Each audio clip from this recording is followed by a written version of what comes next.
Vse ključne probleme v slovenskem zdravstvenemu sistemu lahko diagnosticiramo s tem, če vemo, da je že 30 let ta javni zdravstveni sistem tarča različnih oblik privatizacije.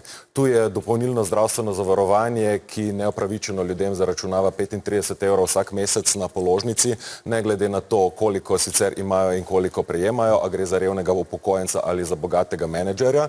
Potem pa komercialne zdravstvene zavarovalnice zaplenijo 50 milijonov evrov vsako leto, namesto da bi ta denar prišel v javni zdravstveni sistem za dodatne materijale, za dodatne zaposlitve in za dodatne posege. Ukinitev dopolnilnega zdravstvenega zavarovanja je zato zagotovo prioriteta. Kje pa bi pridobili sredstva, ki prihajajo z dopolnilnim zdravstvenim zavarovanjem?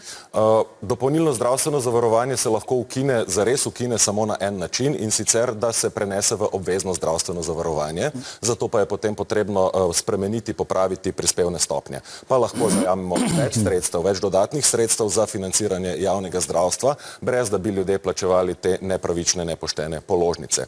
Ob boku z dopolnilnim zdravstvenim zavarovanjem so zdravniki dvoživke. Torej, tiste prakse, kjer nekdo dela v javnemu sektorju dopoldne, potem pa enako dejavnost izvaja še v popoldanski ambulanti, in to seveda počne za dobiček. Iz svoje javne zaposlitve pošilja paciente v svojo zasebno prakso, kar aktivno ustvarja čakalne vrste. Dvoživkarstvo je potrebno prepovedati. To sta dva prva ukrepa v spoprijemu z oblikami privatizacije našega javnega zdravstvenega sistema, ki jih v Levici pričakujemo od naslednje vlade.